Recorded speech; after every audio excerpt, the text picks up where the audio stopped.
Close your eyes now, and imagine a moment that never ended.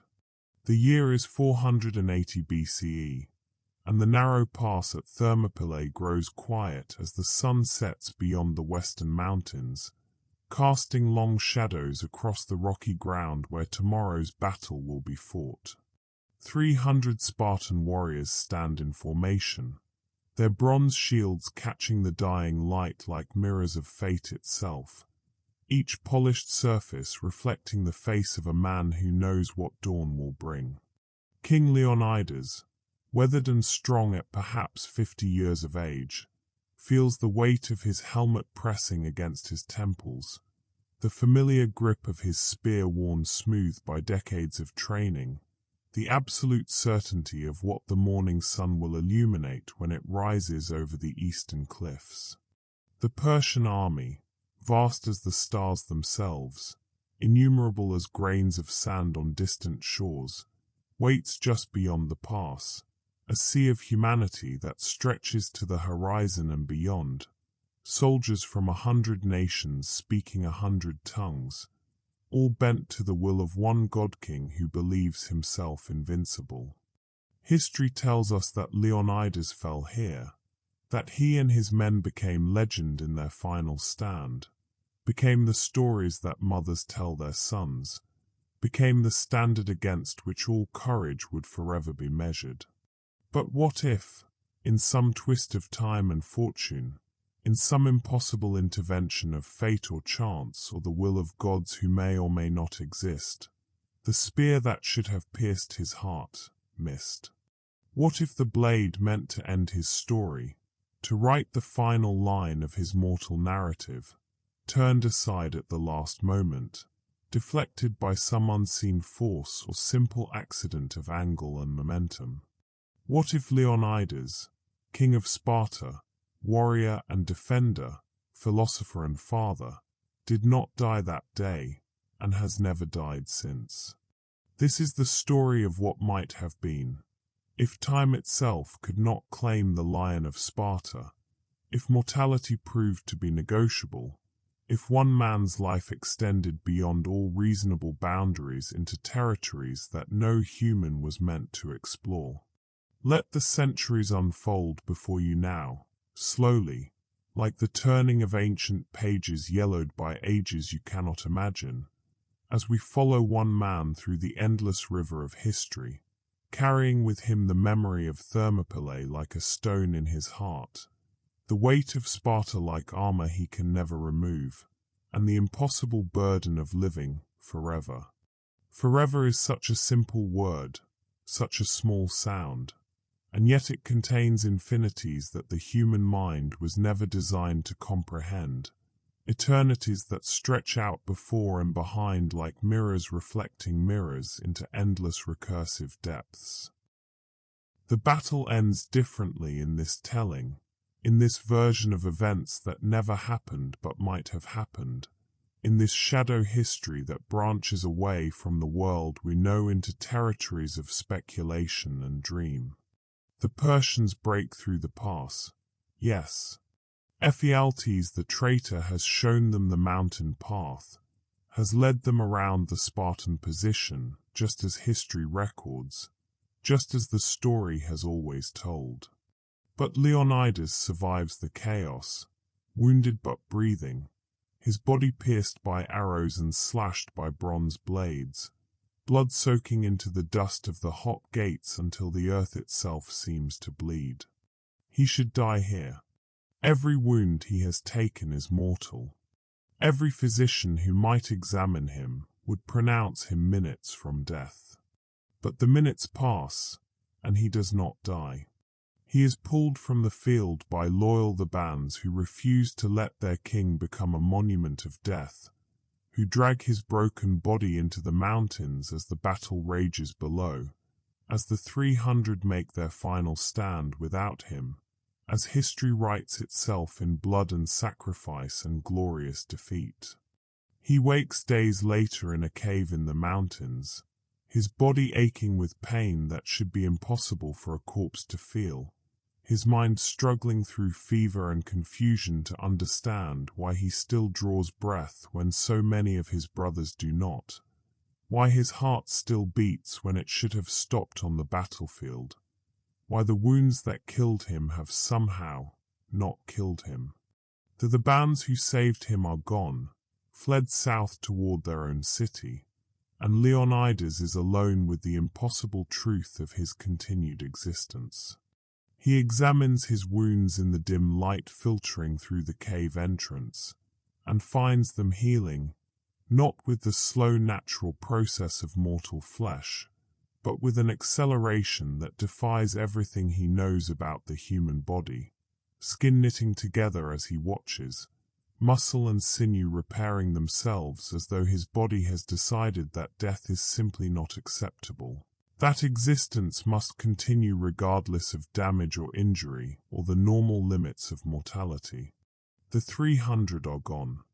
Their names will be remembered, carved into stone monuments that will stand for thousands of years, sung in poems that will outlive empires and echo through generations yet unborn.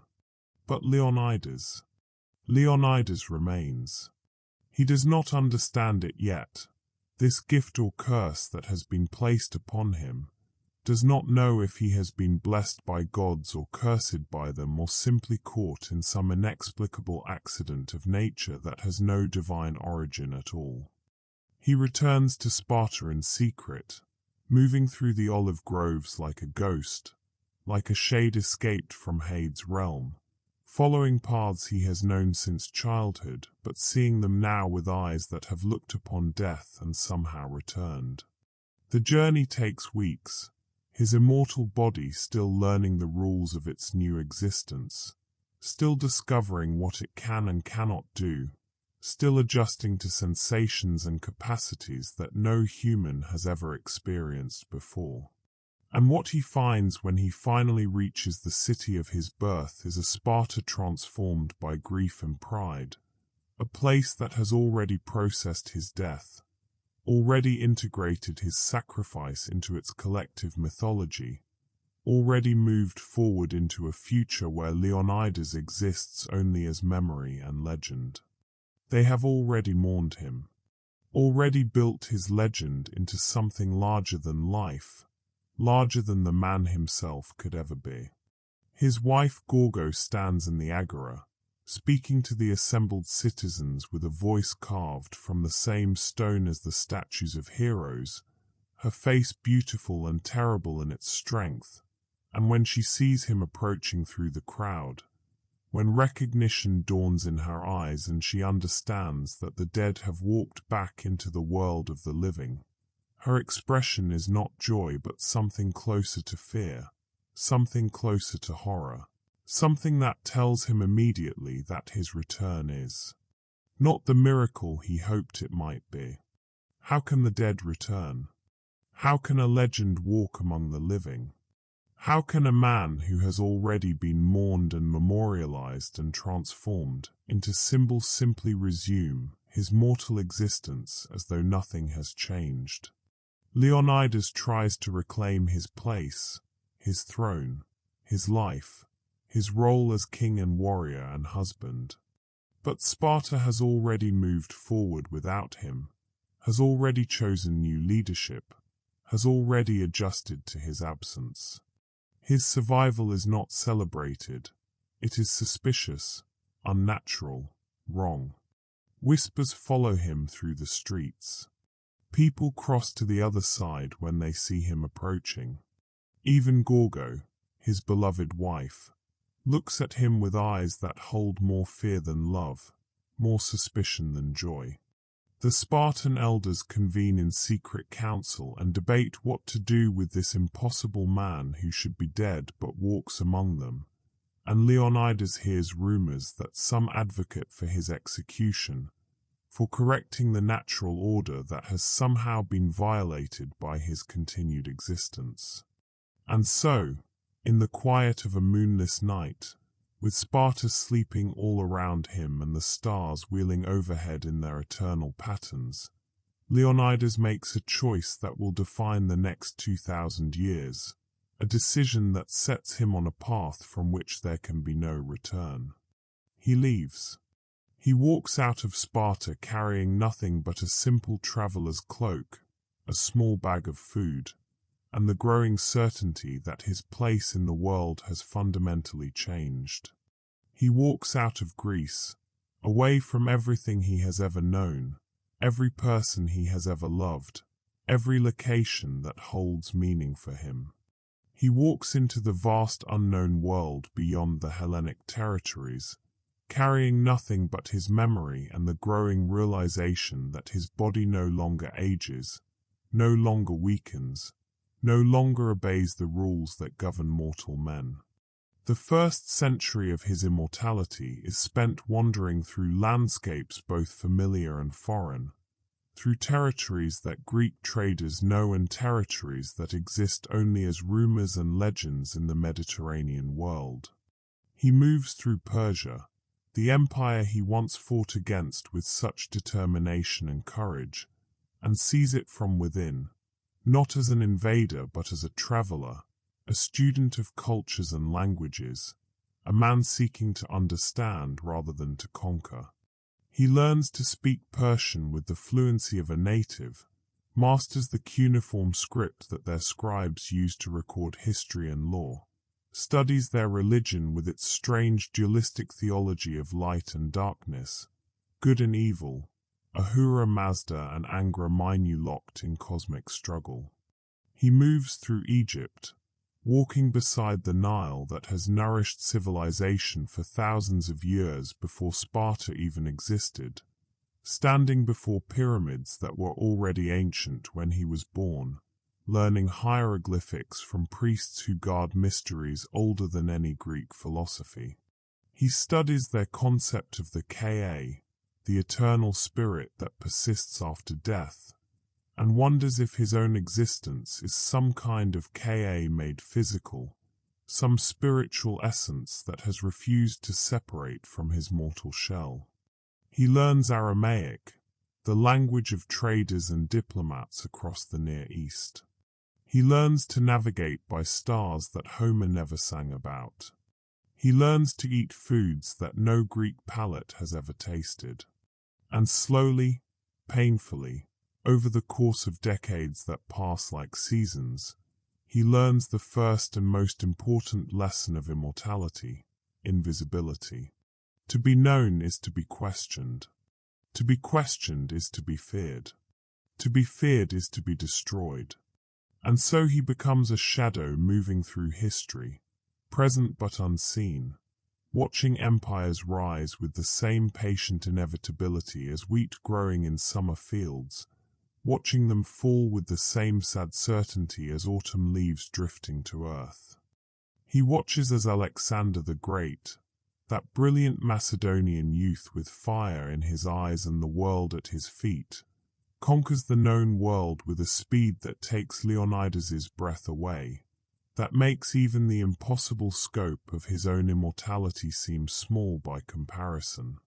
He sees Alexander's army march past him in Babylon, 30,000 Macedonians and Greeks and conquered peoples moving in perfect formation, and for a moment he considers revealing himself, considers approaching this young king who has heard the stories of Thermopylae, who models his own courage on Leonidas's legendary stand.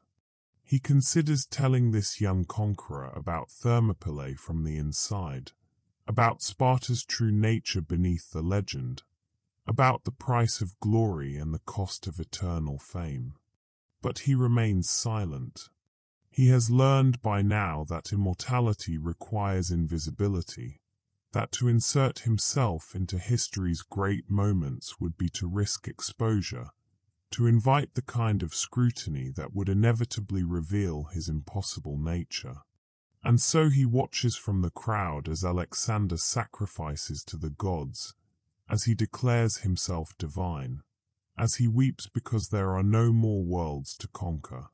And Leonidas, who has already lived 2 centuries by this point, who is beginning to understand that there will always be more worlds, more centuries, more moments to witness, says nothing and moves on into the endless flow of time. He is in Athens when the Parthenon still gleams white and new, when the paint on the statues is fresh and bright, when Socrates' students still gather in the agora to debate philosophy and the nature of the good life. He listens to their discussions about immortality, about Plato's theory of forms and the eternal soul, and he wants to laugh and cry at the same time, because they speak of immortality as an abstract concept, a philosophical puzzle to be solved through logic and reason, while he lives it as concrete reality, as the daily experience of waking up in a body that refuses to age, refuses to die, refuses to grant him the release that every other human being eventually receives. He is in Rome when it is nothing more than 7 hills and ambitious farmers, when the Republic is young and the senators still believe in virtue and the common good, before corruption and empire and the inevitable decay that awaits all human institutions. He watches Rome grow from village to city to empire, watches it spread across the Mediterranean like a stain across cloth, absorbing Greece and Egypt and Gaul and Britannia into its administrative machinery. He learns Latin, masters its precise legal language and its soaring rhetorical possibilities. He reads Virgil and Ovid and Lucretius. He attends gladiatorial games and is sickened by the crowd's enthusiasm for slaughter, by how easily entertainment can transform murder into spectacle. He does not interfere, does not guide, does not teach, though he possesses knowledge that could advance civilization by centuries, though he understands patterns that would take historians millennia to recognize. He simply observes and remembers, always remembers. Thermopylae follows him like a second shadow, that narrow pass where he should have died, where his brothers did die, where 300 men made a stand that echoed through eternity, and the guilt of survival becomes his constant companion, heavier than any shield he ever carried, more persistent than any enemy he ever fought. Why did he survive when they did not? What made him special? What marked him for this strange fate? Was it random chance, the arbitrary selection of an indifferent universe? Or was there purpose, some design he cannot yet perceive, some role he is meant to play in the grand theatre of human history? The questions haunt him through the centuries, unanswerable and inescapable. By the time Rome becomes an empire under Augustus, Leonidas has learned to blend into the fabric of civilization with practiced ease, has developed the techniques and strategies that will serve him for the next 2 millennia. He takes different names, adopts different trades, presents different faces to the world while keeping his true self hidden beneath layers of carefully constructed identity. In 1 decade, he is a merchant trading grain and olive oil. In another, a soldier serving in the legions under commanders who would be shocked to know that their veteran has more combat experience than all of Rome's generals combined. Sometimes a teacher, instructing children in rhetoric and mathematics, watching them grow old and die while he remains unchanged. Sometimes a laborer, working in fields or quarries or construction projects, doing simple work that requires no explanation, no background, no questions about his past. He moves from city to city before anyone can notice that he does not age, that his scars never multiply, that time passes over him like water over stone, leaving no mark, no trace, no evidence of its passage. He develops a rhythm to his existence, settle in a city for 10 or 15 years, establish an identity, build a life, then stage a death or departure and move on to the next location, the next name, the next carefully constructed fiction of mortality. He is in Rome during the reign of Augustus, standing in the forum as Virgil's words are read aloud. Epic poetry that reminds him achingly of Homer, of the stories told about his stand at Thermopylae in the Iliad's wake. Stories that have grown larger than truth, more beautiful than memory, more powerful than the reality they claim to represent. He wonders sometimes if Homer would have written about him differently had he known that Leonidas would still be alive to read the verses 2,000 years later, still be wandering the earth like Odysseus seeking a home that no longer exists, seeking an Ithaca that has been erased by time and change and the relentless forward motion of history. The Aeneid speaks of duty and fate and the founding of eternal Rome. And Leonidas listens and knows that Rome is not eternal, that nothing is eternal except apparently himself, that the city which believes it will last forever will someday be ruins that tourists photograph, will someday be memory and legend just like Sparta, just like Thermopylae, just like everything human civilization builds in its eternal optimism and inevitable hubris. He watches Christianity emerge from the deserts of Judea, this strange new religion that speaks of eternal life, of resurrection, of death defeated through faith and divine sacrifice. He listens to the apostles preach in dusty marketplaces, watches them perform miracles or what people claim are miracles, observes the movement spread through the Roman world like fire through dry grass, transforming slaves and patricians alike into believers in a crucified God who promised victory over death itself. He wonders sometimes if they would understand his own resurrection, his own unending life, his own victory over death that came without faith or prayer or divine intervention, that simply happened to him as a fact of existence rather than a reward for belief. But their eternity is promised in heaven, in some distant realm beyond death where souls live forever in the presence of God. His eternity is here, in flesh and bone and the relentless continuation of days, in the physical world that they see as temporary and fallen and corrupted. Their immortality is spiritual. His is bodily, and he does not know which is the blessing and which is the curse. He is in Jerusalem during the time of Christ, walking the same streets that the Gospels will describe, though he does not witness the crucifixion itself, does not see the resurrection that Christians will claim as history's turning point. He is in Antioch when Paul preaches to the Gentiles. He is in Alexandria, where he spends 3 decades in the great library, reading every scroll he can find about Greece, about Sparta, about the wars he fought and the world he knew, trying to reconcile his memories with history's written record and finding that they diverge in countless small ways, that memory is not as reliable as immortality makes it seem. The Library of Alexandria becomes his sanctuary, his university, his home for longer than any other place since he left Sparta. He reads philosophy and mathematics, astronomy and medicine, poetry and history in Greek and Latin and Egyptian and Aramaic. He learns from scholars who have devoted their mortal lives to understanding fragments of knowledge that he has lived through directly. And then one day, in the year 48 BCE, the library burns.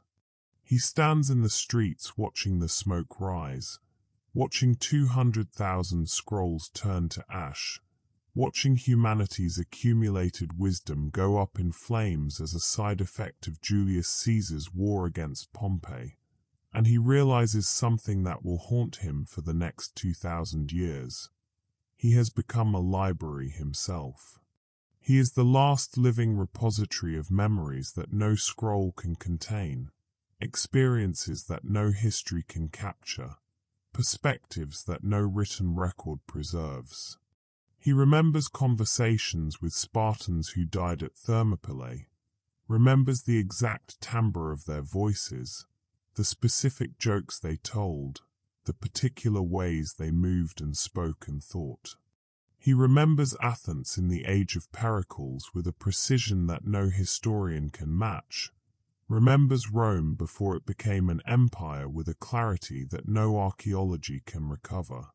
He is a primary source that can never be consulted, an archive that must remain secret, a library that walks through history accumulating more and more knowledge that can never be shared without revealing the impossible truth of its existence. The fall of Rome unfolds slowly, like a great tree dying from the inside, roots rotting while the canopy still appears green and vital. And Leonidas watches with the patience of someone who has seen empires collapse before, who knows that all human institutions contain the seeds of their own destruction from the moment of their founding. He is in Ravenna when the last Western emperor, a boy named Romulus Augustulus, abdicates to a Germanic chieftain, and the Roman Empire that believed itself eternal simply ends. Not with catastrophic collapse, but with bureaucratic transition, with paperwork and negotiations and the quiet acknowledgement that the old order no longer functions, that new arrangements must be made, that history has moved on whether Rome wanted it to or not. He is on the roads of Gaul when the Visigoths and Vandals carve new kingdoms from Roman flesh, when Germanic tribes that Rome once considered barbarians become the inheritors of Mediterranean civilization, adopting Latin language and Roman law and Christian religion, while maintaining their own cultural identities and tribal loyalties.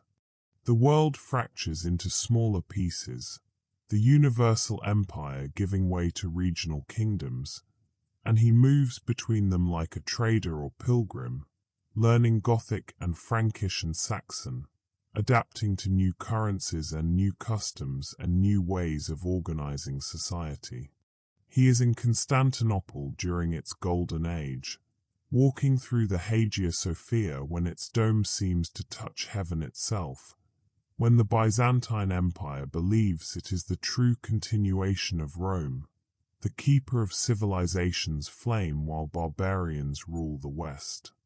The Byzantine Greeks who worship in the great cathedral still tell stories of ancient Sparta, of Leonidas and the 300, not knowing that the man himself stands among them, his head bowed in prayer to gods he no longer believes in, his lips moving in Christian liturgy while his mind wanders back to Thermopylae, always back to Thermopylae, that moment that defines him even though he survived it. That stand that made him immortal in legend before his body became immortal in fact. He has seen too much to believe in the Olympians now, too much suffering that Zeus did not prevent, too much chaos that Apollo did not order, too much random cruelty for the gods to be watching from any mountain, benevolent or otherwise.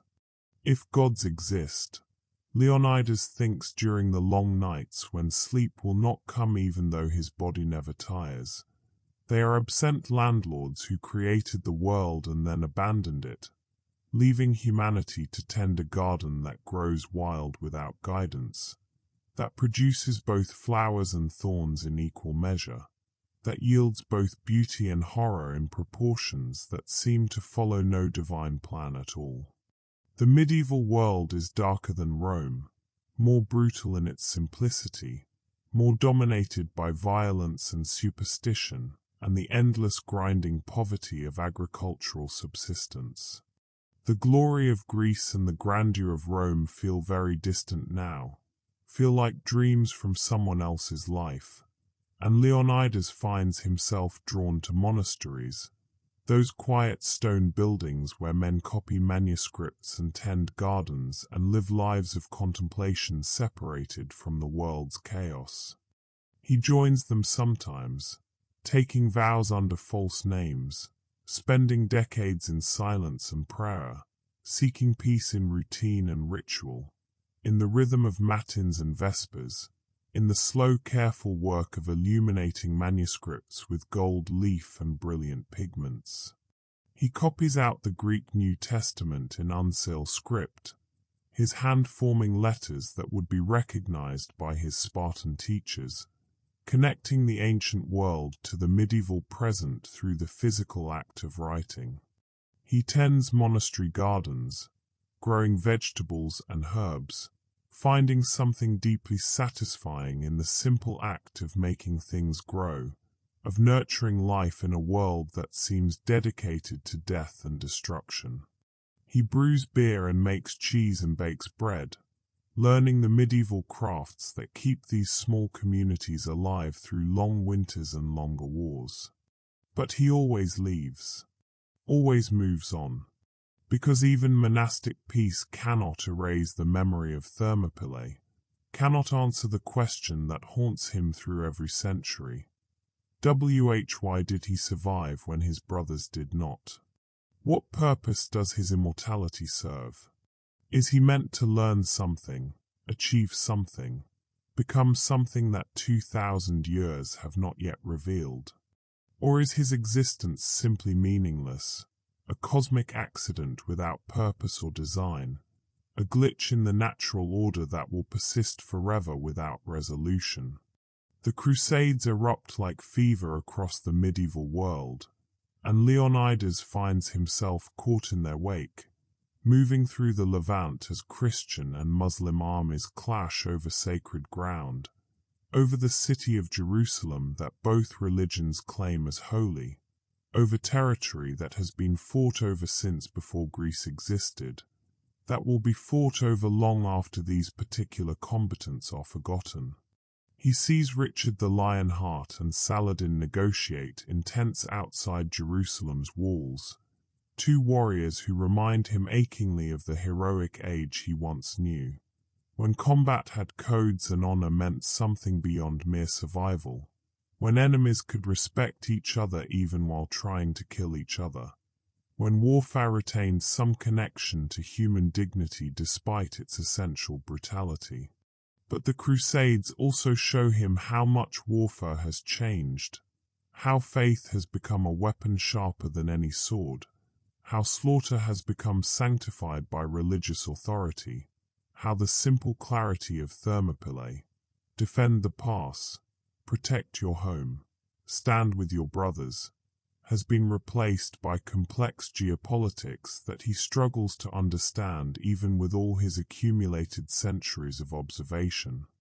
He is in Baghdad when the Mongols come in 1258, and he watches the libraries burn again, watches the Tigris run black with ink from destroyed manuscripts, watches one of the world's greatest cities reduced to rubble by an army that sweeps across Asia like a force of nature, unstoppable and merciless and efficient in its destruction. And he thinks about Alexandria, about Rome, about how humanity builds repositories of knowledge and beauty with such care and dedication, spending generations accumulating wisdom and art and scientific understanding, only to have it all destroyed in days or hours by armies that value conquest over preservation, that see learning as weakness and libraries as targets.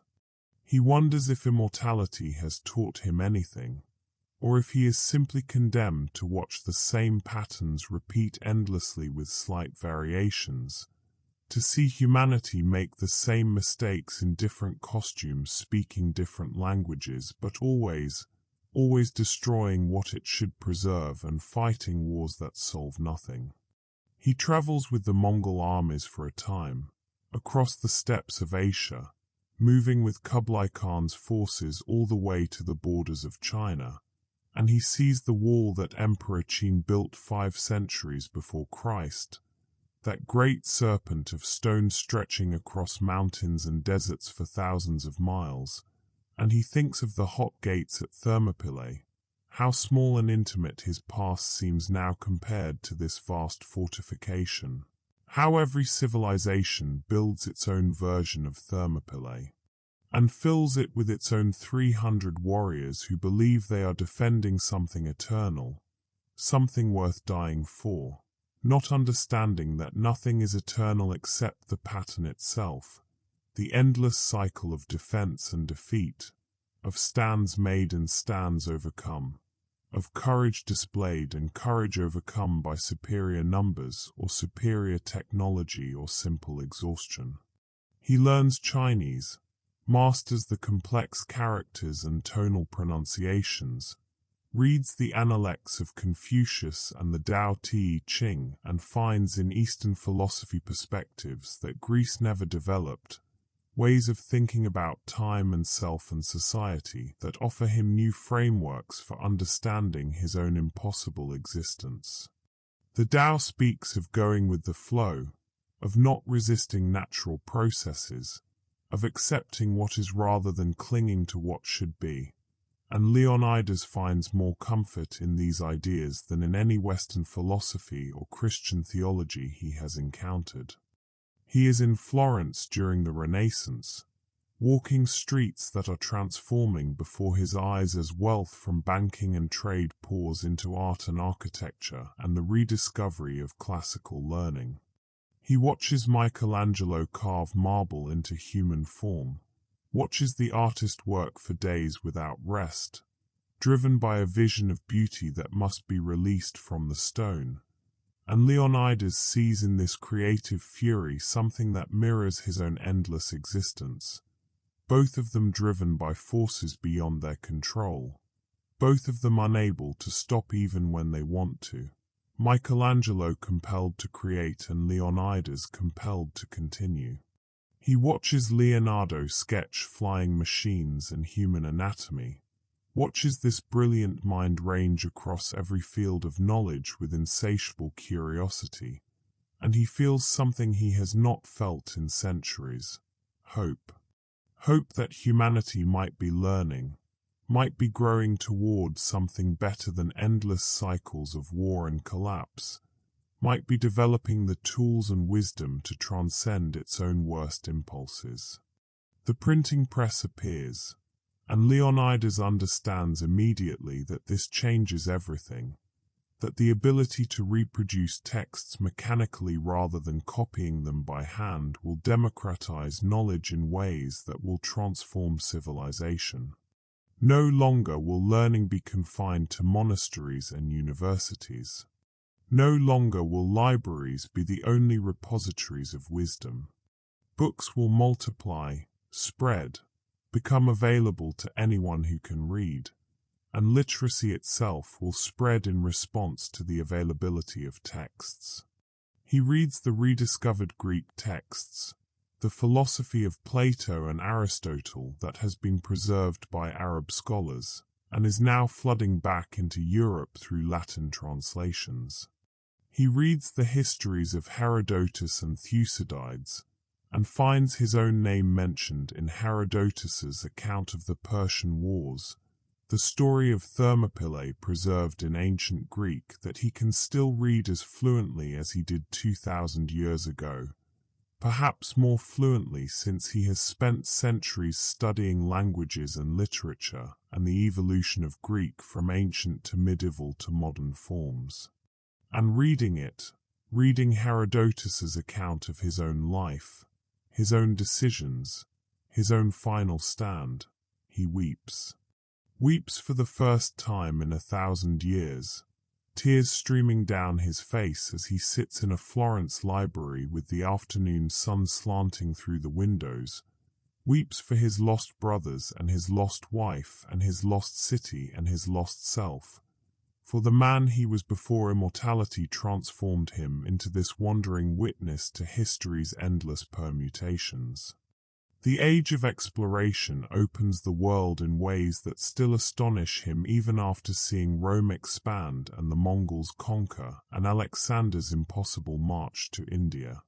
He sails with Portuguese traders around Africa, stands on the deck as Vasco da Gama reaches India, and establishes the sea route that will allow Europeans to bypass the Islamic world and trade directly with Asia, fundamentally shifting the balance of global power and beginning the process that will eventually lead to European colonialism and all the horrors and transformations that will follow. He realizes, standing on that ship with the Indian coast appearing on the horizon, that the world is so much larger than the Mediterranean basin, where he spent his first immortal centuries, that there are entire civilizations he has never encountered, entire histories that have unfolded parallel to Greece and Rome and Byzantium, entire ways of being human that his Spartan training never imagined. He crosses the Atlantic with Spanish conquistadors, sails with Columbus on a later voyage and then with Cortés toward Mexico, but he abandons their expedition in horror when he sees what they do to the peoples of the New World, how they carry smallpox and slavery and call it civilization, how they destroy empires as sophisticated as anything Europe produced and justify the destruction with religious rhetoric and racial theories that Leonidas finds repulsive in their ignorance and arrogance. He spends a century among the indigenous peoples of the Americas instead, learning their languages which are utterly unlike any Indo-European tongue he knows, their stories which understand time as circular rather than linear, their ways of relating to the land and to each other that offer alternatives to the hierarchical societies he has known in Europe and Asia. They teach him things that Greece never knew, perspectives that Sparta never considered, and he begins to understand that his immortality has given him something rare and precious, the ability to learn from every culture, to become a synthesis of human wisdom across continents and centuries, to carry within himself the insights of dozens of civilizations and hundreds of languages and thousands of individual human beings who taught him small pieces of what it means to be alive in this strange and beautiful and terrible world. He is in London during Shakespeare's time, sitting in the Globe Theatre watching Hamlet performed in the original production, the language so fresh and new that it still has power to shock, the existential questions hitting him with personal force because he is the man who cannot die, because to be or not to be is not an abstract philosophical puzzle for him, but the literal condition of his existence. And when Hamlet contemplates suicide, Leonidas feels the weight of his own immortality pressing down on him, feels the appeal of ending this endless continuance, this eternal witnessing that sometimes feels more like curse than blessing. But suicide is not available to him. He has tried, in dark moments spread across the centuries, has thrown himself from cliffs and into battles and into plague wards, and nothing takes. His body heals. His life continues. To be is his only option. Not to be has been removed from the menu of possibilities. He reads philosophy in the Enlightenment salons of Paris, debates Voltaire under a false name, careful not to reveal too much knowledge or too much historical perspective, but unable to resist engaging with the brilliant minds that gather in these spaces to discuss reason and revolution and the rights of man. He listens to Rousseau speak of the social contract and thinks about Sparta's unique experiment in communal living, how it worked and how it failed, how it produced warriors of extraordinary discipline and also extraordinary cruelty, how it created a society so focused on military excellence that it forgot everything else, becoming a machine designed for one purpose that ultimately consumed itself through its own rigidity and inability to adapt. He is in Philadelphia in 1776, standing in the crowd as the Declaration of Independence is read aloud, and he hears echoes of ancient Greek democracy in these American words, sees the same hope and the same danger in this new republic that he saw in Athens so long ago. Democracy's great strength is also its great weakness. It trusts in the wisdom of the people, assumes that given freedom and information humans will make good choices, But Leonidas has watched democracies fail through demagoguery and faction, and the human tendency to choose comfort over virtue, short-term gain over long-term flourishing. And yet he cannot help but hope each time, cannot help but want this American experiment to succeed, even though he knows from experience that all political systems eventually fail, that republics become empires and empires collapse and the cycle begins again.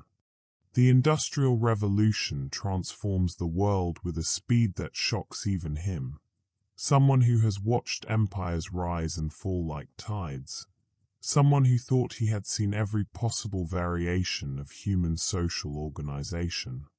Suddenly there are trains moving faster than horses ever could, carrying goods and people across continents in days rather than months. Suddenly there are telegraphs sending messages at the speed of light, collapsing distance and time in ways that make the world feel simultaneously larger and smaller. Suddenly there are factories producing goods at scales that dwarf anything the ancient world imagined, creating wealth and poverty in new configurations, bringing children into coal mines and women into textile mills, generating both prosperity and misery in proportions that seem to grow in lockstep. The pace of change accelerates beyond anything history has known, and Leonidas finds himself struggling to adapt for the first time in 2 millennia. He has always been able to disappear into the slow rhythms of agricultural societies, to move from village to village as a traveler or craftsman, to blend into communities where everyone knows everyone but strangers pass through regularly enough that his presence raises no questions. But now the world is smaller, more connected, more documented. Photography appears, and he must be careful never to be photographed twice in the same decade, lest someone notice that he does not age, that the man in the 1850 daguerreotype looks exactly like the man in the 1860 photograph. Census records multiply, bureaucratic systems of identification spread across the industrializing world, passports and identity papers become standard requirements for travel, and all of these make immortality more complicated, more dangerous, more exhausting to maintain. He has to become skilled at forgery, at creating and destroying documents, at navigating the growing administrative apparatus that modernity uses to track and control its populations. He fights in the Napoleonic Wars, unable to resist the pull of battle even after all these centuries, still responding to some deep Spartan instinct that calls him to combat, and he stands at Waterloo watching Napoleon's final defeat and thinking about hubris, about the way great men always believe they are the exception to history's rules, always think that their genius exempts them from the patterns that destroyed everyone who came before them. He is in America during the Civil War, walking the fields at Gettysburg after the battle, looking at 50,000 casualties spread across the Pennsylvania countryside, and thinking about Thermopylae, about how the mathematics of death have scaled up, but the essential tragedy remains the same. 300 Spartans seemed like an enormous sacrifice in his ancient world. 50,000 in 3 days is the new normal, and the century ahead will make even this slaughter seem quaint. He sees the 20th century arrive with its motorcars and airplanes and electricity, and at first he marvels at the progress, at how far humanity has come from the bronze spears of his Spartan youth, at how technology has created possibilities that ancient philosophers never imagined. Edison's light bulbs illuminate cities, turning night into day. The Wright brothers achieve powered flight, fulfilling Icarus's dream without the tragic ending. Radio begins broadcasting voices and music across continents, creating shared experiences that would have seemed magical in any previous era. And then comes 1914. And then comes the Great War, and Leonidas, who has seen every major war in human history, who has walked 100 battlefields from Thermopylae to Waterloo, stands in the trenches of the Somme and realizes that progress is an illusion, that humanity has simply found more efficient ways to kill itself, that the machine gun and the artillery shell and the poison gas are just Thermopylae multiplied by 1,000,000. The same ancient impulse to defend territory and honor and abstract ideals, now armed with industrial technology that can kill on scales that would have been unimaginable to ancient generals. He watches young men go over the top into no man's land, watches them cut down by machine gun fire, watches them drown in mud and choke on gas, and he sees his 300 Spartans dying again and again and again. The same courage and the same futility, the same willingness to sacrifice for causes that history will judge differently than the soldiers themselves understood. The Great War is supposed to be the war to end all wars, and Leonidas wants desperately to believe this, wants to believe that humanity has finally seen the full horror of modern warfare and will recoil from it, will choose peace and negotiation and compromise over the mass slaughter that industrial weapons make possible. But he knows better. He has seen too much. He knows that wars end and are forgotten and then happen again, that each generation believes its conflicts are unique and each generation is wrong. He tries to stop the Second World War. For the first time in his long existence, Leonidas abandons his policy of non-interference and tries to actually change history, tries to use his knowledge of patterns and his understanding of human nature to prevent the catastrophe he sees coming. He is in Munich in the 1930s, watching a failed artist become a chancellor, watching economic depression and nationalist resentment combine into a toxic political movement, and he tries to warn people, tries to explain that he has seen this pattern before, that he watched Rome fall through similar combination of economic crisis and demagogic leadership and scapegoating of minorities. He writes letters to politicians and intellectuals, speaks at public meetings, tries to organize resistance to the growing fascist movement. But nobody listens to the strange man with the ancient eyes who speaks a dozen languages and claims to remember the fall of Rome, who talks about historical patterns with an intensity that seems unhinged, who cannot provide credentials or documentation of his supposed expertise because all of it would reveal the impossible truth of his existence. And so he watches, helpless despite his immortality and his accumulated wisdom, as Europe tears itself apart again, as the Second World War proves that the First World War solved nothing, taught nothing, prevented nothing.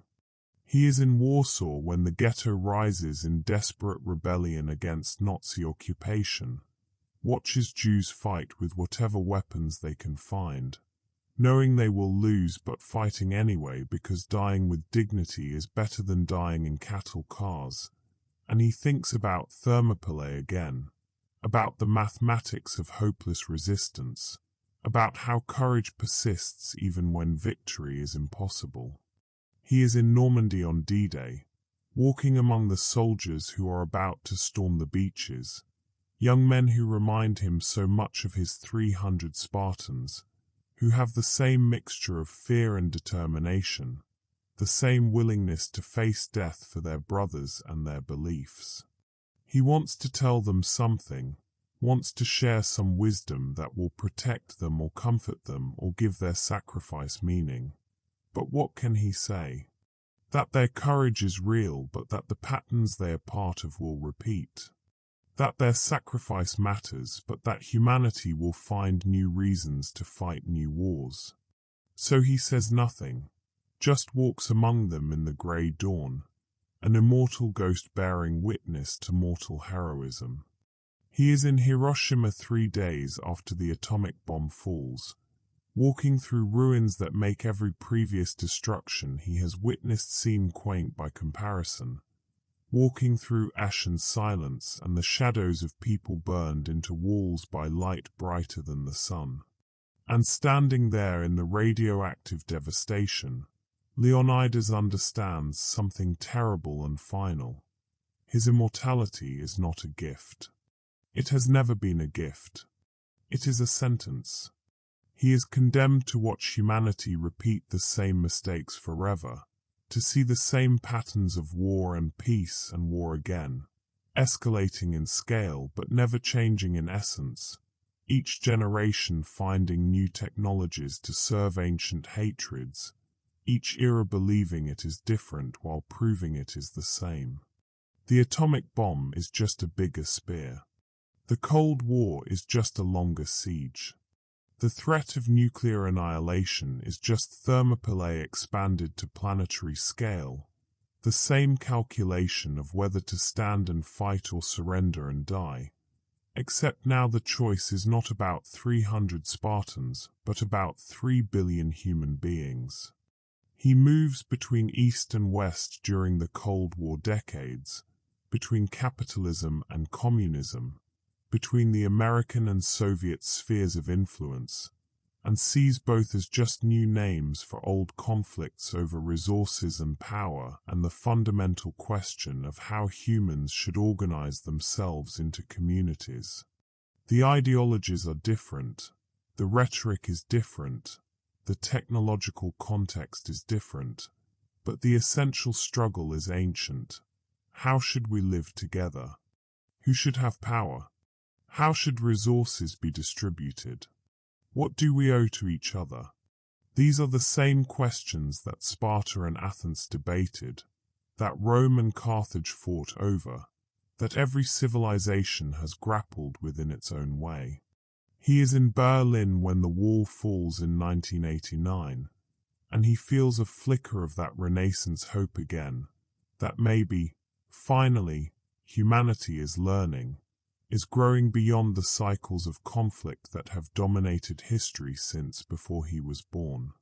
Maybe the end of the Cold War means the beginning of something new, some post-historical era where democracy and capitalism have won and the great ideological struggles are finished and humanity can focus on building rather than destroying.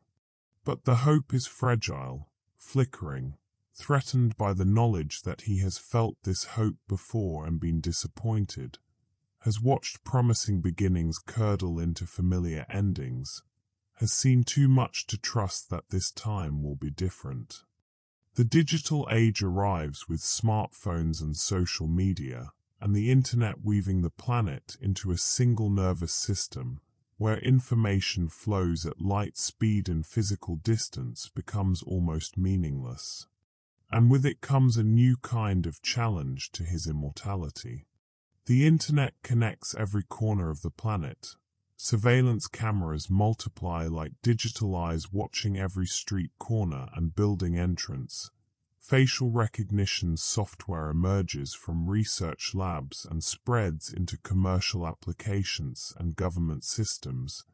And for the first time in his impossibly long life, Leonidas considers the possibility that his secret might be discovered, that some algorithm might notice the pattern, might connect photographs across decades and realize that the same face appears again and again without aging, might flag him as an anomaly requiring investigation. He learns to hack, studies computer science with the same dedication he once applied to Greek philosophy and medieval theology, masters programming languages and encryption protocols and the architecture of networks. He learns to erase his digital footprints, to move through the modern world like a ghost in the machine, to create and destroy identities with practiced ease while staying one step ahead of the algorithms that might notice his pattern, his persistence, his impossible continuation. He uses cryptocurrency to avoid banking records that might track him across decades. He avoids cities with dense surveillance networks. He moves between countries with weak digital infrastructure where cash still works and identity papers are more easily forged or obtained. The digital age makes immortality more difficult, but also more possible in some ways. He can work remotely, communicate anonymously, exist in the networked world without physical presence, maintaining human connections while avoiding the face-to-face interactions that might reveal his unchanging nature.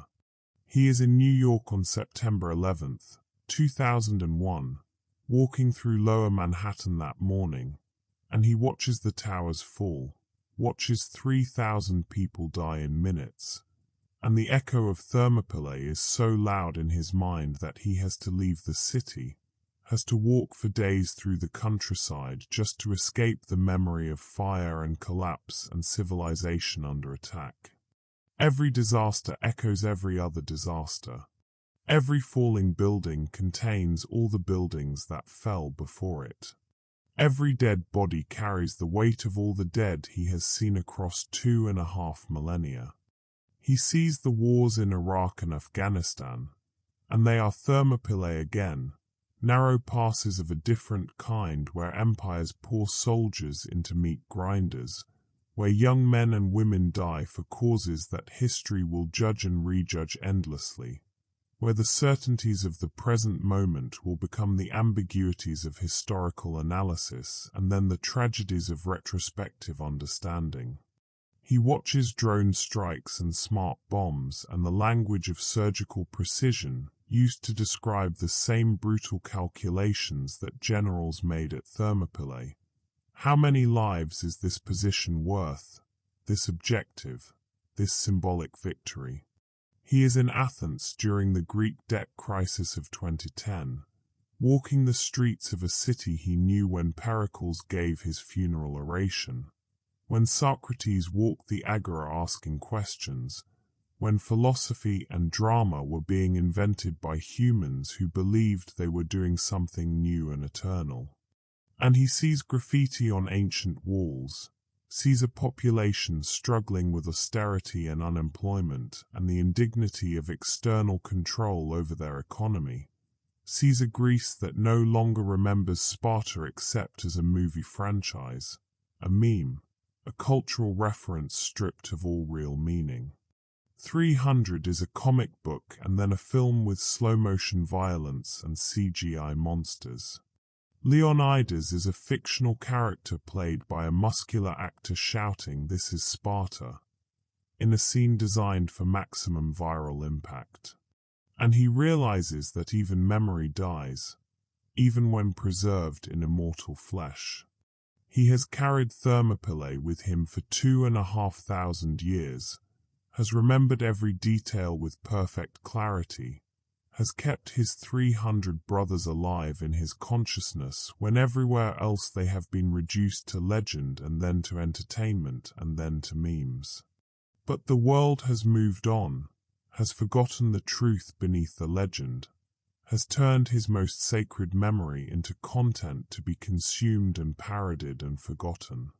He spends the 2010s trying to understand social media, this strange new landscape where everyone performs their identity for invisible audiences, where truth and fiction blur together in streams of information that move too fast for contemplation or verification, where everyone is an expert and no one is an authority, where the accumulated wisdom of human civilization is available at every fingertips but is somehow less valued than ever, drowned in noise and disinformation and the endless performance of tribal allegiance. He creates anonymous accounts, watches humanity argue about politics and climate and identity and vaccines and every other topic that can divide people into opposing camps, and he sees the same tribal instincts that divided Greek city-states now dividing nations and communities along digital lines that are somehow both more fluid and more rigid than anything he has known before. He is in Syria during the civil war, walking through the ruins of Aleppo and Palmyra, Ancient cities that have stood for thousands of years now reduced to rubble by modern weapons and ancient hatreds, and the destroyed Roman ruins break his heart in ways that fresh destruction cannot, because they represent the death of monuments that survived for 2,000 years, that persisted through the fall of Rome and the rise of Islam and the Crusades and the Ottoman Empire and everything else history threw at them, only to fall in the 21st century, in his lifetime, in this moment when he is here to witness their destruction. He thinks about the Library of Alexandria again, about Rome's fall, about how humanity builds cathedrals of knowledge and beauty with such care and dedication, then burns them down in fits of ideological fury or simple negligence or the chaotic violence of wars that no one really wants but everyone seems unable to prevent. He is in the Amazon rainforest, watching it burn, watching indigenous peoples fight to preserve their land against the same colonial impulses that destroyed their ancestors 500 years ago, and he understands that the patterns never end. They simply shift location and scale. The conquistadors conquered with swords and smallpox. The modern corporations conquer with chainsaws and cattle ranches. The mechanisms change, but the essential dynamic persists. Those with power taking from those without, the strong exploiting the weak, the familiar human story repeated in endless variations across every continent and every century. He travels to Antarctica, to the melting ice shelves where scientists measure the accelerating pace of climate change, and for the first time in his existence he confronts the possibility that humanity might actually destroy itself, might render the planet uninhabitable through sheer accumulated carelessness, through the unintended consequences of industrial civilization and fossil fuel consumption, and the tragedy of the commons playing out on a planetary scale. And if that happens, what becomes of him? Does his immortality extend to living on a dead world, the last consciousness on a silent planet? Leonidas the eternal witness to humanity's final failure?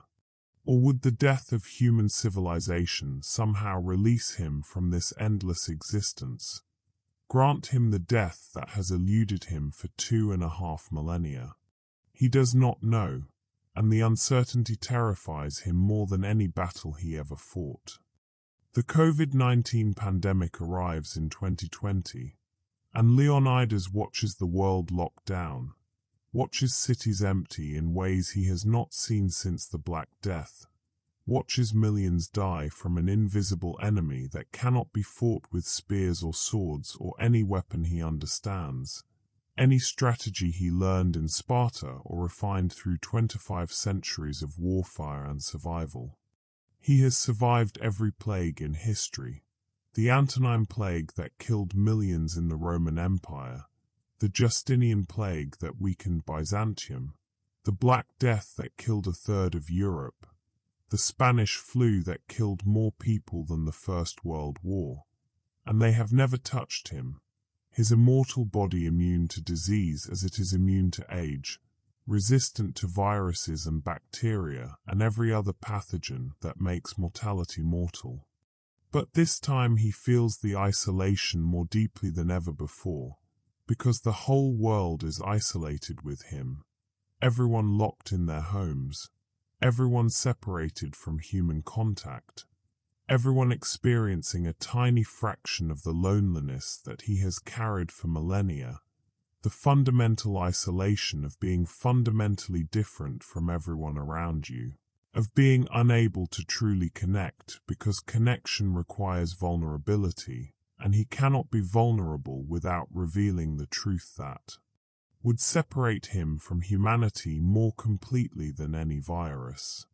He volunteers at hospitals under assumed names, helps overwhelmed medical staff, holds the hands of dying patients who have no family allowed at their bedsides because of infection control protocols, and he thinks about all the deaths he has witnessed, all the battlefields and plague years and disasters, all the individual moments of mortality that he has observed from his impossible perspective outside death's domain.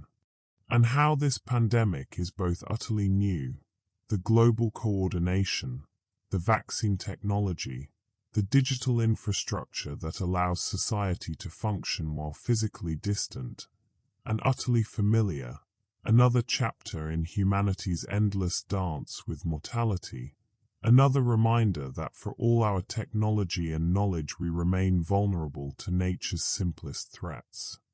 He watches the vaccine development with fascination, this global scientific effort that achieves in months what would have taken decades in previous eras, that represents the best of human cooperation and ingenuity and the drive to solve problems that threaten the collective good. The mRNA technology is genuinely new, genuinely revolutionary, and he allows himself to hope that maybe humanity is getting better at some things, that maybe the arc of history does bend toward progress in certain domains even if warfare and tribalism remain depressingly constant. But he also sees the conspiracy theories, the anti-vaccine movements, the rejection of science in favor of tribal loyalty and magical thinking, and he despairs at how much humanity has learned and how much it refuses to learn, how knowledge accumulates but wisdom does not, how each generation must apparently relearn lessons that previous generations paid for in blood and suffering. The patterns persist even as the technologies change. By 2023, he is exhausted in a way that has nothing to do with physical tiredness, because his immortal body never tires, never weakens, never needs rest in the way that mortal bodies do. But there is a psychological exhaustion, a weariness of consciousness, a fatigue of being that comes from carrying too much experience, too much memory, too much understanding of how the patterns repeat and repeat and repeat. He has been alive for 2,503 years. He has spoken 70 languages, some of them now dead, preserved only in his memory and in ancient texts that scholars struggle to decipher. He has lived in 300 cities, most of them vanished or transformed beyond recognition. He has worn 1,000 names, each one a mask covering the same immortal face, the same unchanging consciousness beneath the changing identities. He has loved. Yes, he has allowed himself to love, briefly, carefully, always knowing he would outlive them, always knowing the relationship was temporary and asymmetric, always knowing he could never truly be known by them because knowing him requires knowing his impossible truth. And he has lost everyone he has ever loved to the grave that refuses to claim him, has watched lovers and friends and even casual acquaintances age and die while he remains 50 years old, frozen at the age he was at Thermopylae, preserved in that moment of impossible survival. He thinks about Gorgo sometimes, his Spartan wife who died 2 millennia ago, whose bones are dust beneath layers of earth and time, whose grave he visited once in the medieval period only to find that no marker remained, that the exact location had been forgotten, that even the cemetery itself had been built over by later generations who knew nothing of ancient Sparta except what historians told them, and whose face he can still remember with perfect clarity because immortality brings perfect memory, and the memory is both gift and torture. He can recall the exact tone of her voice, the specific way she moved, the particular intelligence in her eyes that made her his equal in ways that Spartan society did not officially recognize, but that he valued more than any official honor. And he can never tell anyone about her, can never share these memories, can never mourn her properly because mourning requires witnesses and he has no witnesses who would understand or believe. He wanders the world in these modern years, taking trains across continents that his ancient self could barely imagine, walking the Camino de Santiago in Spain where medieval pilgrims once walked seeking salvation or penance or simply the experience of the journey itself. He hikes the Appalachian Trail in America, 2,000 miles through wilderness that has been partially reclaimed from the total deforestation of the 19th century, walking day after day through forests that are younger than he is, through landscapes that look eternal but are actually quite new. He crosses the Australian outback, experiencing the vast empty spaces that remind him of deserts he crossed in ancient times, before maps, before satellites, before GPS made it impossible to be truly lost. He seeks landscapes empty of people, places where he can hear his own thoughts without the noise of human civilization overwhelming them, where the patterns of nature provide relief from the patterns of history. He stands at Thermopylae itself, and this pilgrimage he makes every few centuries, returning to the place that defines him, the past where he should have died and somehow did not. And it is now a highway junction with a statue of him, of his legend, and the past that was once narrow is now wide, the mountain having eroded over 2.5 millennia. The sea that once reached the cliffs has receded as the river deposits sediment and the coastline shifts, the landscape entirely transformed by time and geology and human engineering. And he laughs standing there beside the highway as trucks roar past carrying goods between Athens and Thessaloniki, laughs a bitter laugh that contains 2,000 years of irony, at how even the earth itself refuses to preserve the past, how everything changes and flows and transforms except him, fixed and eternal and utterly out of place in every era he inhabits. The statue is heroic and dramatic, showing him in full Spartan armor making a defiant gesture, and it looks nothing like him. Nothing like the real Leonidas, who was a man of flesh and doubt and complicated motivations. But this is what history does. It simplifies, mythologizes, transforms messy reality into clean narrative. And he is the only one who knows the difference, the only repository of truth in a world that prefers legend. He begins writing his memories down, finally, after 25 centuries of silence and secrets, after so long maintaining the invisibility that survival requires.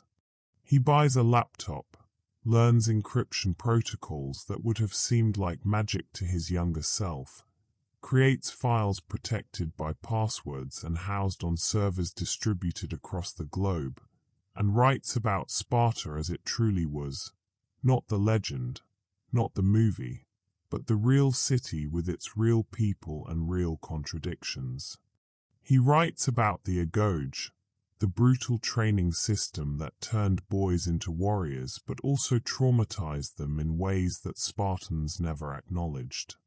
He writes about the helots, the enslaved population that outnumbered Spartans 7-1 and whose oppression was the foundation upon which Spartan military excellence was built. He writes about Thermopylae from the inside, what it felt like to stand in that pass knowing death was coming, knowing you would not see another sunrise, knowing your wife and children would grow old and die without you.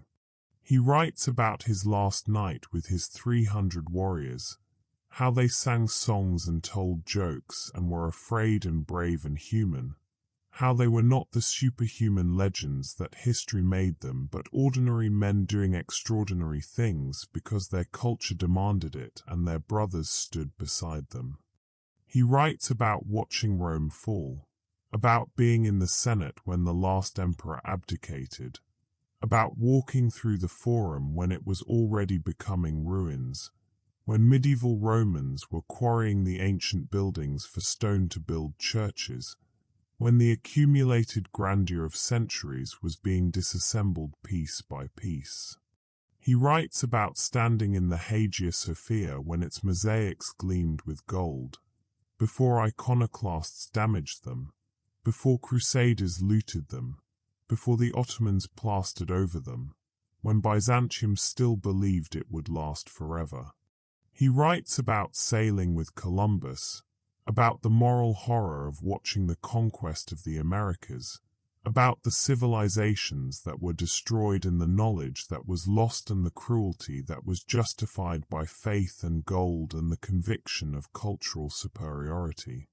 He writes about the trenches of World War I, about gas attacks and artillery barrages and the particular madness of industrial warfare. He writes and writes and writes, thousands of pages, tens of thousands of pages, a history of the world from the perspective of one continuous consciousness, the longest memoir ever created, the most comprehensive eyewitness account of human civilization that has ever existed or ever will exist. But he never publishes it, never shares it, never allows anyone to read a single word. Because who would believe him? The historical details are too specific, too accurate, too impossible for someone to know through research alone. The personal observations are too intimate, too detailed, too clearly from someone who was actually there rather than reading about it in books. And if they did believe him, what then? He would become a specimen, a curiosity, a thing to be studied and tested and imprisoned. Governments would want to understand his immortality, to weaponize it, to control it. Scientists would want to dissect him, to map his genome, to discover the mechanism that allows his existence. Religious groups would claim him as proof of their doctrines or condemn him as heresy or demon. He would lose the one advantage his immortality has given him, the freedom to move unseen through history, to observe without being observed, to witness without being witnessed. So the files remain encrypted on his laptop, backed up to secure servers, a secret history of human civilization written by the only person who watched all of it unfold in real time. And he sometimes wonders if he should create a time-release mechanism, set the files to publish themselves a century after his last login, assuming that immortality does not mean invulnerability, that someday something might finally kill him and the world might deserve to know what he saw, what he learned, what 25 centuries of continuous consciousness taught him about being human. But he cannot bring himself to do it, cannot risk even posthumous exposure, because what if he is not truly immortal? What if there are exceptions and conditions and vulnerabilities he has not yet discovered? And what if publishing his truth would create consequences he cannot predict or control? In 2024, he discovers deep learning artificial intelligence, and for the first time in centuries, Leonidas encounters something that truly unsettles him in a way that no human technology has since he first saw gunpowder weapons or nuclear explosions. These language models, these image generators, these systems that learn from vast datasets of human culture and then generate new variations that feel creative, feel original, feel somehow alive even though they are demonstrably not conscious, not aware, not suffering. They remind him of himself.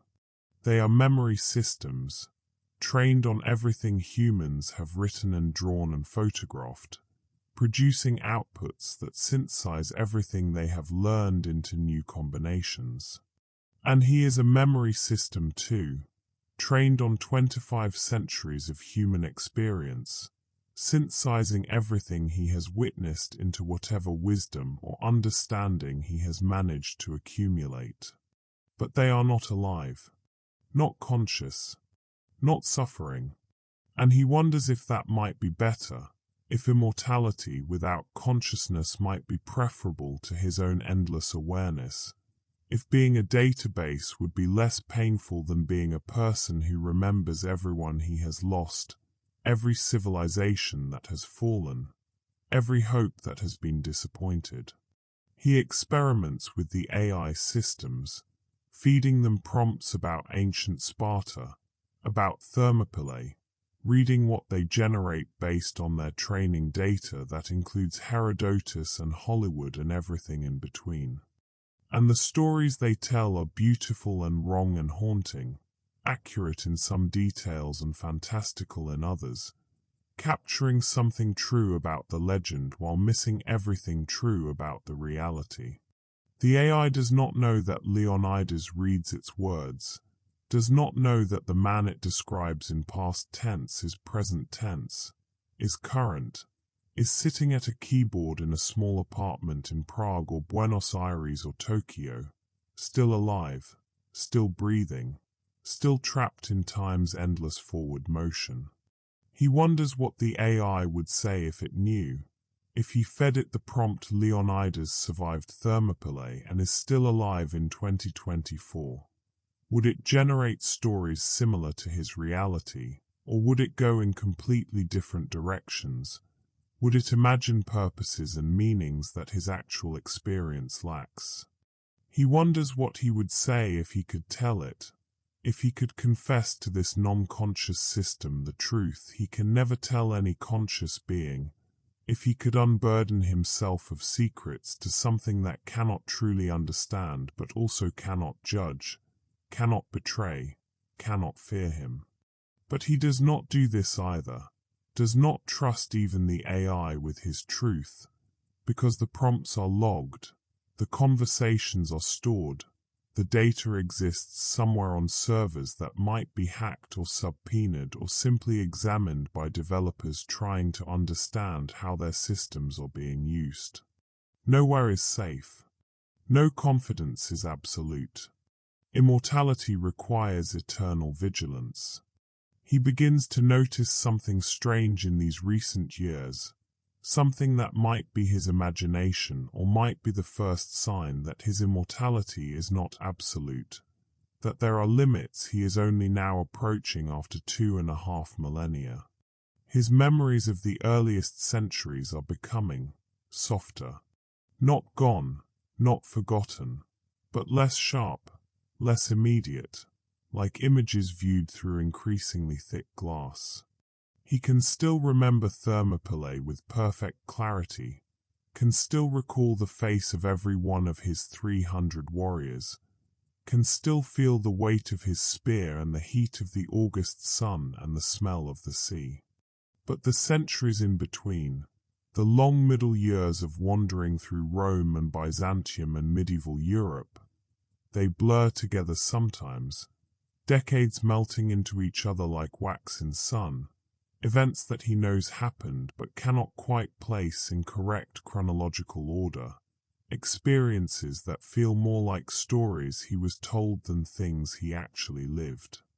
Is this the beginning of some kind of immortal dementia, some degradation of consciousness that approaches asymptotically, slowly enough that he has not noticed it until now, but inevitably enough that eventually he will be reduced to a being who remembers only the first century and the last century, with everything in between lost to some neurological limit he is only now approaching?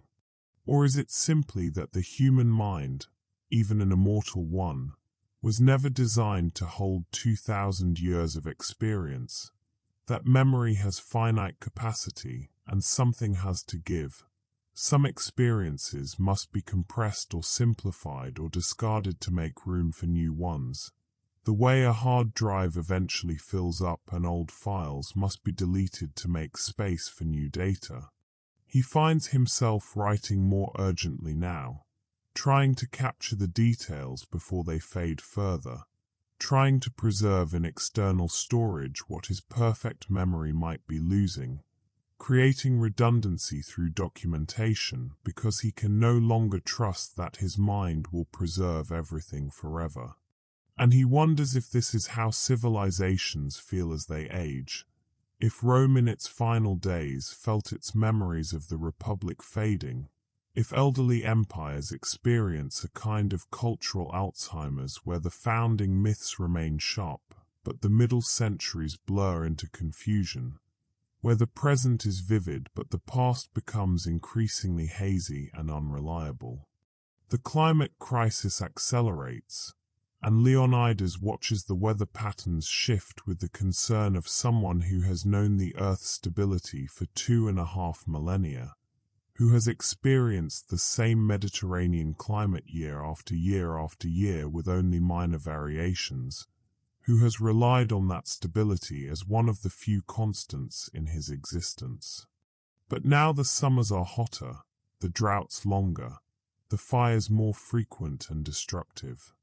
Now the glacier he saw in the Alps 1,000 years ago are disappearing.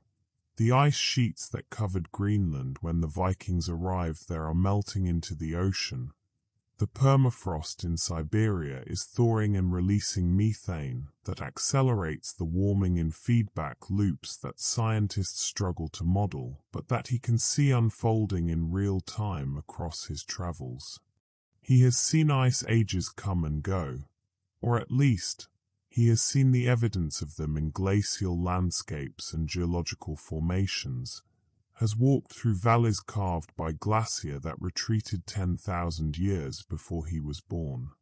But he has never seen change this rapid, this clearly driven by human activity, this potentially catastrophic for the continuation of civilization as humanity has known it.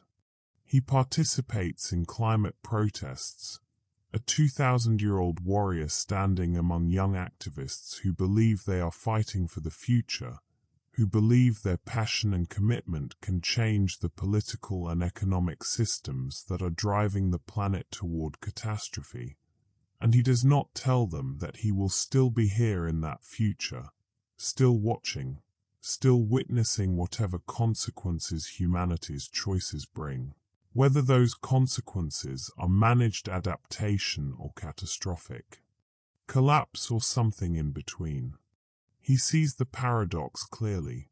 He is immortal, but the world is not. He will persist, but the civilization he has watched grow for 25 centuries might collapse within the next few decades if the worst climate scenarios unfold, if the feedback loops accelerate beyond control, if political systems prove incapable of the collective action that survival requires. And then what? Does he start over, watching humanity rebuild from whatever survives, watching the slow reconstruction of knowledge and infrastructure and social organization from the ruins of industrial civilization? Does he guide the next civilization, finally abandoning his policy of non-interference and using his accumulated knowledge to help humanity avoid the mistakes that destroyed the previous iteration? Or does he simply wander a dying planet, the last memory of what was lost, a library burning slowly while containing the only remaining copies of texts that no one will ever read? He has no answers.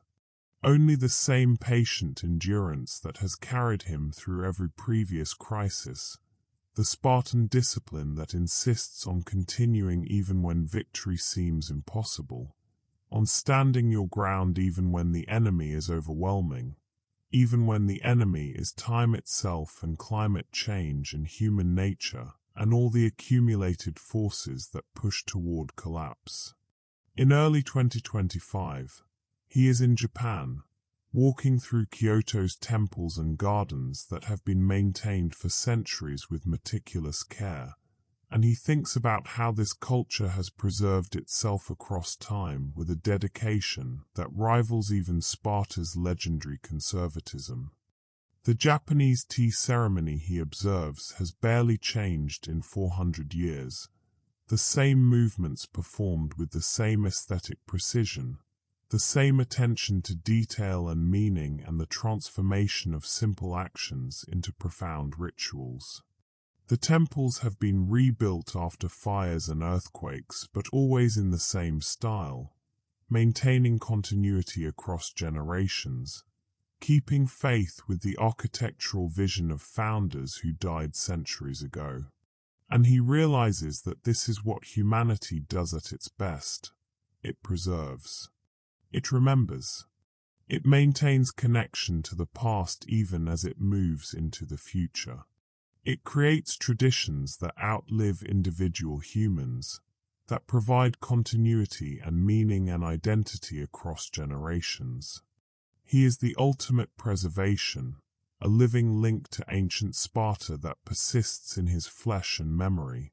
But these Japanese traditions show him that preservation can happen culturally too, that immortality does not require any individual to live forever, that human civilization has its own forms of continuity that transcend individual mortality.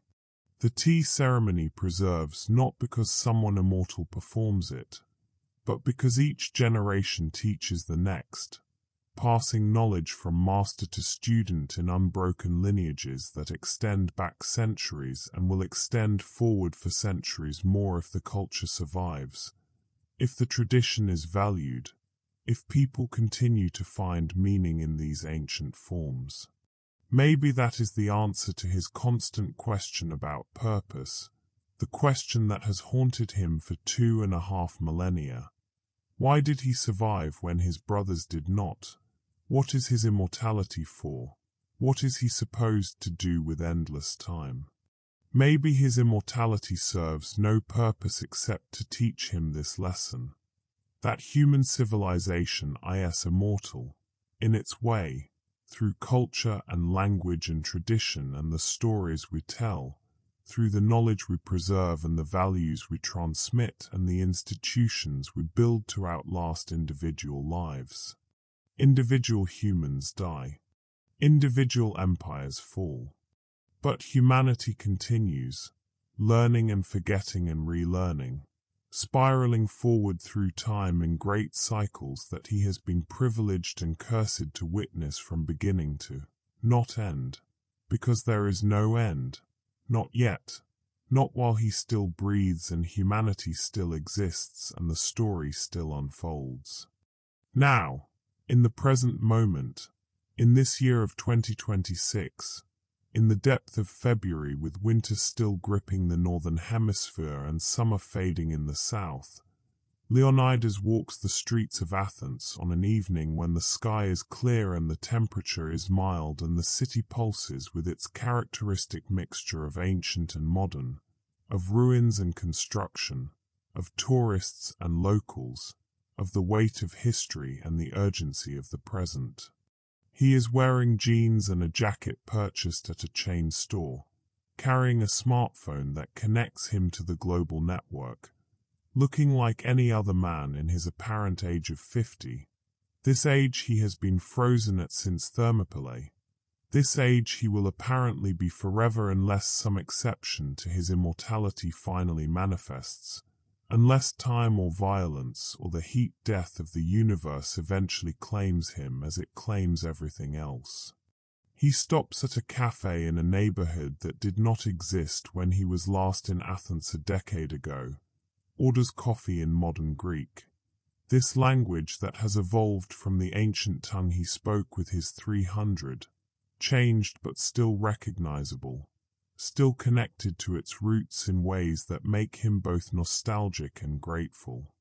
A young couple sits near him, arguing about politics with the passion that only the young can muster, discussing the European Union and migration and economics and all the modern concerns that are really just new versions of ancient concerns about tribes and resources and belonging and who gets to be included in the category of us versus them. He listens and smiles slightly, not condescending but compassionate, understanding that their passion is real even if their problems are temporary, even if he knows from experience that this crisis will pass and be replaced by other crises in an endless sequence, that the issues that seem so urgent and important today will be forgotten or resolved or transformed by next year or next decade.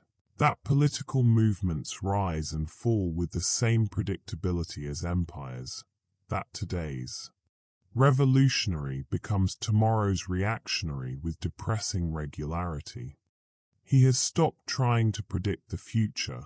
Finally, after 2,000 years of watching patterns repeat and then occasionally break in unexpected ways, after seeing enough black swan events and paradigm shifts and genuine surprises to know that history is not as deterministic as his long experience sometimes makes it seem. He has learned that the future is not predictable, that history does not repeat exactly, that every moment is genuinely new even when it echoes with ancient patterns, even when the same fundamental dynamics play out in different costumes with different technologies in different cultural contexts. He does not know what will happen tomorrow, next year, next century. He does not know if humanity will survive the climate crisis that now dominates so much political and scientific discussion, does not know if the nuclear weapons that have threatened existence since 1945 will finally be used or will continue to serve only as deterrent and anxiety, does not know if the artificial intelligence revolution will liberate humanity, or enslave it or simply change it in ways that no one currently anticipates. He does not know if the next pandemic will be worse than COVID-19 or if humanity has learned enough to prevent future pandemics from causing such disruption. He does not know if democracy will survive its current challenges or if some new form of authoritarianism will emerge using digital surveillance and social media manipulation, and all the tools that modern technology provides to those who seek to control populations. He does not know if his species will reach the stars or will remain bound to this one planet until it dies. He only knows that he will be here to witness it. Whatever it is, however it unfolds, whatever catastrophes or triumphs or mundane progressions await in the decades and centuries ahead. That he will continue. That Sparta's last living warrior will keep walking forward through time, carrying his memories like treasures and burdens, watching civilizations rise and fall like waves on the shore where the 300 once stood, where he should have died but did not, where his impossible life began in the moment when it should have ended.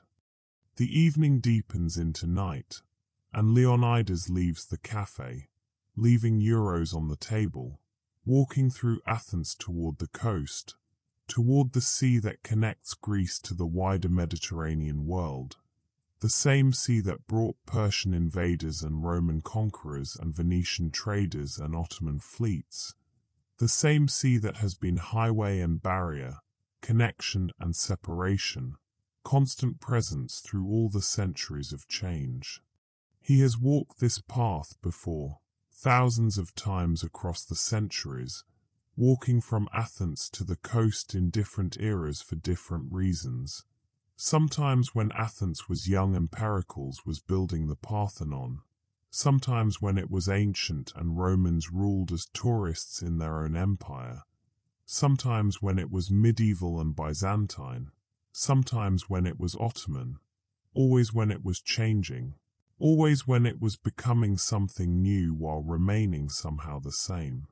He reaches the water as the last light fades from the western sky, stands on a quiet beach away from the tourist areas, looking out at the dark Mediterranean, the same sea that Odysseus sailed in legend and that he himself crossed countless times in reality, that Pericles commanded as head of the Delian League, that carried him away from Sparta so long ago when he realized that his survival was not a miracle but a curse, when he understood that immortality meant exile from everything he loved.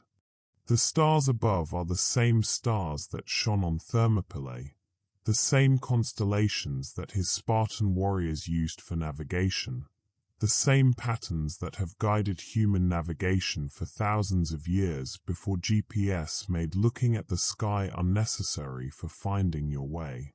The stars are the only things besides himself that persist relatively unaltered through the millennia, though he knows from reading modern astronomy that even stars change and die, that they are not eternal but simply operate on timescales so vast that they seem eternal from human perspectives, that the constellations he recognizes are already different from what they were in ancient times, the stars having moved in their vast galactic rotations, the patterns slowly morphing across deep time.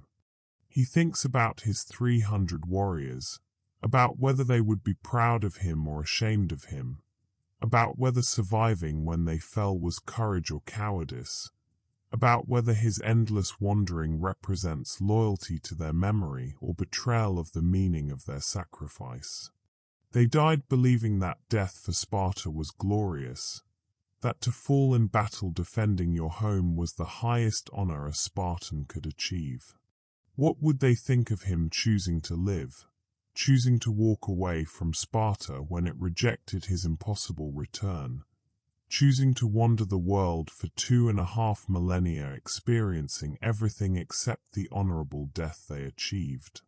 He thinks about Gorgo, tries to imagine what she would say if she could see him now, standing on this beach in 2026 wearing clothes she would not recognize, carrying technology she could not comprehend, speaking a version of Greek she would struggle to understand, still alive when she has been dead for so long that her bones are dust and even the memory of her face survives only in his immortal mind.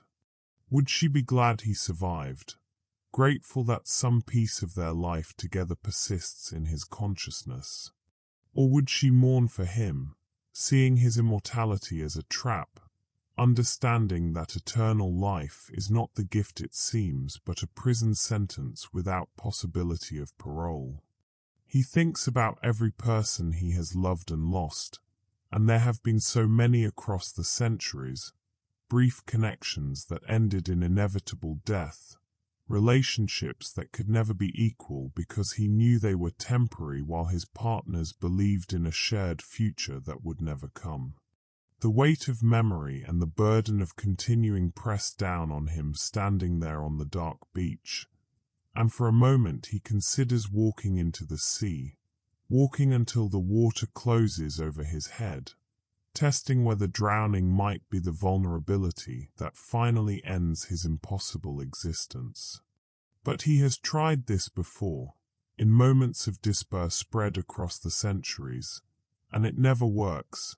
His body refuses to die even when his will wishes it would, his lungs somehow continuing to function even underwater, his immortality absolute and inescapable.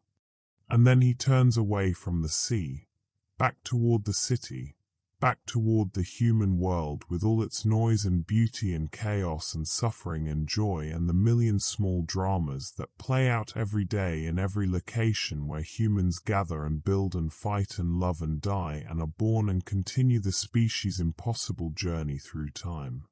Because that is what Leonidas does. That is what he has always done, what he will apparently always do. He continues. He witnesses. He remembers. He walks forward into the next moment, the next day, the next year, the next century, carrying Sparta with him even though Sparta is gone, carrying Thermopylae even though the landscape has changed beyond recognition, carrying all the accumulated weight of 25 centuries of experience and observation and learning and loss. Sparta fell. Rome fell. Byzantium fell. The Mongol Empire fell. The Spanish Empire fell. The British Empire fell. The Soviet Union fell. Every empire he has known has fallen. Every civilization he has witnessed has either collapsed or transformed beyond recognition. Every moment that seemed permanent and eternal has proven to be temporary and conditional, subject to the forces of change that spare nothing except apparently him. But he remains, a thread connecting past to present to future, one continuous life spanning the death of gods and the birth of nations and every small human moment in between, every individual decision and every grand historical turning point, every moment of courage and every moment of cruelty, every triumph and every tragedy, all of it witnessed and remembered by the Lion of Sparta who never died, who will never die, who carries Thermopylae in his heart like a wound that never heals and never stops teaching him what it means to stand your ground against time's infinite army, against the relentless forward motion of history that spares nothing and no one except somehow him. He walks into the Athens night, into 2026, into February's quiet middle days when nothing particular is happening except the ongoing flow of human existence, the daily routines and small dramas and gradual changes that accumulate into history without anyone noticing the accumulation until decades later when historians look back and identify the turning points that people living through them never recognized. He walks past the Acropolis lit up against the night sky, that ancient hill where the Parthenon still stands after 2,500 years, damaged but persisting, a monument to human achievement and human destructiveness in equal measure, built by slaves for the glory of democracy, beautiful and problematic, ancient and modern, meaningful and absurd. He walks past tourists taking selfies with the ruins, past locals ignoring them because they see them every day, past street vendors selling roasted nuts and cheap souvenirs, past musicians busking for euros, past all the ordinary commerce and connection that makes up human life in cities everywhere in every era. And he is still walking, has always been walking, will always be walking forward into time's endless past, that narrow space between past and future where the present exists for one brief moment before becoming memory, where Leonidas exists in his impossible continuity, where the man who should have died at Thermopylae continues his strange journey through centuries he was never meant to see, carrying memories that no one else can verify, bearing witness to transformations that no one else has watched unfold across such vast expanses of time. The future stretches ahead unknown and unknowable, and he walks into it as he has walked into every previous moment of his impossible existence, one step at a time, one day at a time, one century at a time, enduring because endurance is all he knows how to do, because Sparta taught him to stand his ground even when standing seems futile, because his 300 brothers died believing that some things are worth dying for, and he lives believing that the same things must be worth living for. Even when living extends far beyond natural boundaries into territories of time that no human was meant to explore. He does not know what tomorrow brings. He does not know what 2027 or 2100 or 2500 or 3000 will look like. He does not know if humanity will still exist, if civilization will persist, if the earth will remain habitable, if he will finally find the death that has eluded him, or if he will continue forever witnessing history's endless permutations. He only knows that he will be there, walking forward, remembering backward, existing in the perpetual present that is all any consciousness ever really has, immortal or mortal, brief or eternal, standing in time's endless past.